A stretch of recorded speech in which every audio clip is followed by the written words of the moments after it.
لەچەند ماوەی پێشووتر نەخۆشی و بەڕووداوی یان ئەسباب دێرەوە بەیان سەربەرزیەوە بیگاندێنینەوە و سەری ڕێز لە بەرامبەر ئەرک و مادووبوون و شەهادەتیان دادەنێوێنین.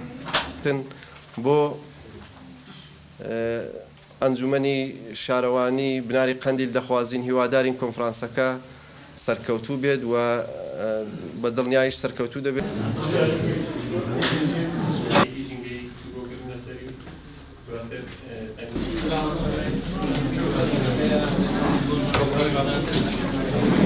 بەڵێ ئەمڕۆ 29 شوباتی 2020 شەشەمین کۆنفرانسی شارەوانی بناری قەندیل بە ئامادەبوونی 8 ئەندامی ئەنجومەنی شارەوانی هەروەها کۆمەڵێک میوانی بناری قەندیل و دەوروبەری بەڕێوە دەچێت. دیارە شارەوانی بناری قەندیل لە ساڵی 2009 دامەزراوە. ئەوە شەشەمین کۆنفرانسی خۆی هەردوو ساڵ جارێک کۆنفرانسی خۆی دەبەستێت و لە کۆنفرانسەکەدا کار و خەباتی شارەوانی ئەم دوو ساڵەی ڕابردوو هەڵدەسەنگێنرێت.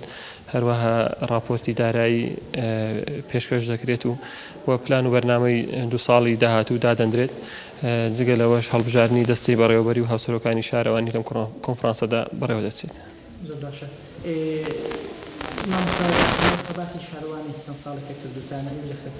بەڵێ بێگومان کار و خەباتی ئەم دوو ساڵی ڕابردوو کە کراوە دەخرێتە ڕوو. جیاواز لە ساڵانی ڕابردوو بۆ ئەم ساڵیش شارەوانی بناری قەندیل کۆمەڵێ پرۆژە و کاری خزمەت گوزاری کردووە بە تایبەتتر لە قۆناغی دوای لافاوەکەی بناری قەندیلەوە.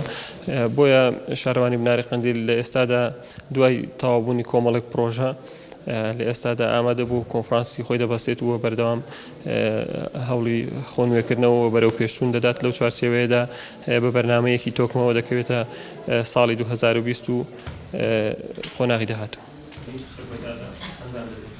ئەو شێوەیە دەست بە